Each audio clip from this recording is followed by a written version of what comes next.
एक तरह से उन लोगों से छीन के लाए हैं हम लोग ये जीत। उन लोगों ने तो चोरी कर लिया था ये चुनाव, उन लोगों ने तो वोट चोरी कर लिए थे, लेकिन हमने हार नहीं मानी। हम आखिरी समय तक लड़ते रहे, संघर्ष करते रहे और अंत में हमारी जीत हुई। तो ये पूरे देश के लिए, इंडिया गठबंधन के लिए बहुत बड़ी जीत है और बहुत बड़ा संकेत देती है देश को। जो लोग कहते हैं कि बीजेपी को हराया नहीं जा सकता, बीजेपी को हराया जा सकता है, एकता से हराया जा सकता है, अच्छी प्लानिंग और स्ट्रेटेजी से हराया जा सकता है और मेहनत से हराया जा सकता है। ये इस चुनाव के नतीजों ने साबित कर दिया। तो मैं इंडिया गठबंधन के सभी पार्टनर्स को बहुत बहुत इसके लिए बधाई देता हूं। चंडीगढ़ के लोगों को बधाई देता हूं, जिनको चंडीगढ़ के लोगों की एक तरह से जीत हुई। चंडीगढ़ के लोगों ने तो नतीजा यही दिया था कि भाई इंडिया गठबंधन का कैंडिडेट मेयर बनना चाहिए, लेकिन उन्होंने चोरी कर लिया चुनाव। तो एक तरह से जनता की हार हो गई थी, लेकिन अब जनता की जीत हुई है और पूरे देश की जीत हुई है। पूरे देश ने देखा कि किस तरह से बीजेपी ने यह चुनाव चोरी किया। इस चुनाव में 36 वोट थे टोटल। बीजेपी के, कांग्रेस के, आम आदमी पार्टी के, अकाली दल के 35 काउंसलर और एक मेंबर ऑफ पार्लियामेंट, 36 वोट थे।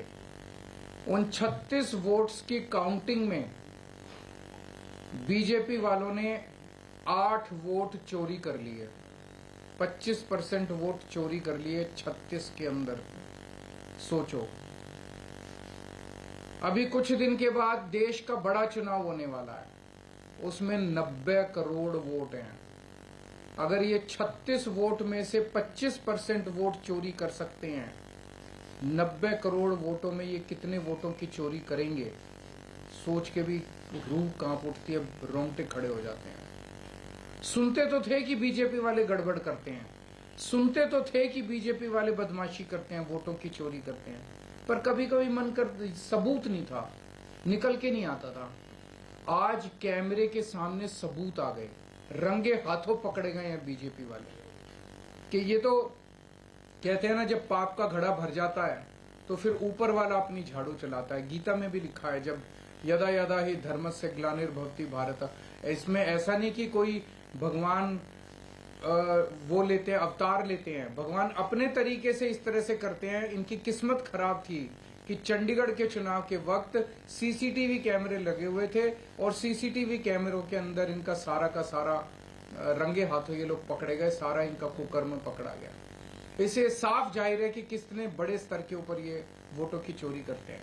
अब बड़ा मसला ये है, पूरे देश को सोचना पड़ेगा कि अगर जनतंत्र नहीं बचेगा तो कुछ नहीं बचेगा। आज जितनी कॉन्फिडेंस के साथ ये कह रहे हैं 370 सीट आएंगी, 370 सीट आएंगी।